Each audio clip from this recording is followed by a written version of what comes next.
کہتے ہیں کہ ایک بادشاہ نے ایک رفوگر رکھا ہوا تھا۔ وہ کپڑا نہیں باتیں رفو کرنے کا ماہر تھا۔ وہ بادشاہ سلامت کی ہر بات کی کچھ ایسی وضاحت کر دیتا کہ سننے والے سر دھننے لگتے کہ واقعی بادشاہ سلامت نے صحیح فرمایا۔ ایک دن بادشاہ سلامت دربار لگا کر اپنی جوانی کے شکار کی کہانیاں سنا کر رعایا کو مروب کر رہے تھے۔ جوش میں آ کر کہنے لگے کہ ایک بار تو ایسا ہوا کہ میں نے آدھے کلومیٹر سے نشانہ لگا کر جو ایک ہرن کو تیر مارا تو تیر سنسناتا ہوا گیا اور ہرن کی بائیں آنکھ میں لگ کر دائیں کان سے ہوتا ہوا پچھلی دائیں ٹانگ کے کھر میں جا لگا۔ بادشاہ کو توقع تھی کہ عوام داد دے گی، لیکن عوام نے کوئی داد نہیں دی۔ وہ بادشاہ کی بات پر یقین کرنے کو تیار نہیں تھے۔ بادشاہ بھی سمجھ گیا کہ ضرورت سے زیادہ لمبی چھوڑ دی۔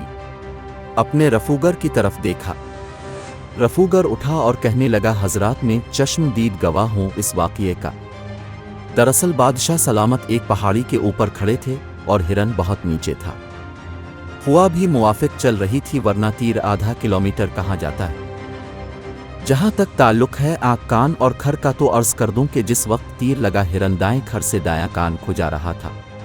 عوام نے زور زور سے تالیاں بجا کر داد دی۔ اگلے دن رفوگر بوریا بستر اٹھا کر جانے لگا۔ بادشاہ پریشان ہو گیا، پوچھا کہاں چلے؟ رفوگر بولا، بادشاہ سلامت میں چھوٹے موٹے تروپے لگا لیتا ہوں، شامیانے نہیں سیتا۔